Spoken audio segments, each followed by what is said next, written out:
Kifupi zaidi tuseme tu kwamba historia imeanzia huko, lakini sasa karne ya 6 hapo karne ya 5 kuna mwanafalsafa mmoja ambaye tunamuita na tumemtumia sana, tumemsoma sana shuleni, anaitwa Pythagoras. Pythagoras huyu ni mwanafalsafa nguli sana katika ulimwengu wa maarifa, ambaye yeye aligundua kitu kikubwa, na aligundua mfumo wa namba ambavyo unavooperate au unavyofanya kazi katika ulimwengu huu, na muundo wake na miundo ambayo leo tunaitumia, namba 1 mpaka namba 9 mpaka mamoja, makumi, maelfu, jinsi ambavyo muundo ulivyokaa na jinsi ambavyo namba zinaweza zikajirudia katika miundo fulani.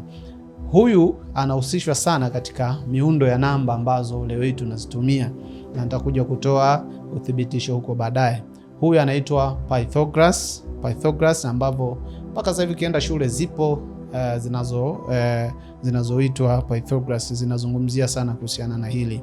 Lakini pia aliamini kwamba huyu Pythagoras aliamini kwamba namba zina misingi ya ulimwengu, au namba zinahusishwa na nguvu za asili, nguvu za ulimwengu, na kila kitu katika muundo wa asili ambao unauona katika ulimwengu umekaa katika muundo wa kihisabati, muundo wa mahesabu. Kila kitu unachokiona, kuanzia mwili wa binadamu, mwili ya wanyama, mimea, wadudu na kila kitu, ardhi, kila kitu unachokiona kimekaa katika muundo wa mahesabu. Kwa mfano, unaona kuna vidole 5 hapa kwenye mkono wangu, huku pia 5.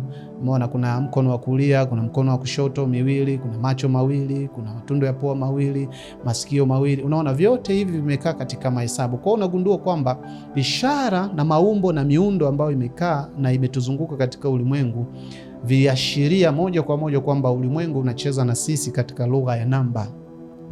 Ulimwengu unazungumza na sisi katika lugha ya namba.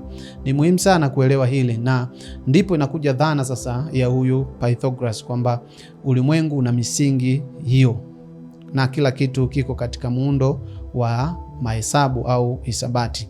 Sasa misingi hiyo ni ipi? Naomba unisikilize kwa makini sana, ambaye uko kwenye live ya TikTok hapo, unaweza kudondosha komenti yako ukasema chochote kuhusiana na ile ambalo tunalizungumza hapo. Misingi hiyo ni ipi? Misingi hiyo ni lazima ujue imejikita katika namna fulani ambayo imejificha kidogo. Ni lazima uwe na akili kidogo za kuweza kutafakari, uwe na akili kidogo za kuweza kutathmini ili uweze kuelewa haya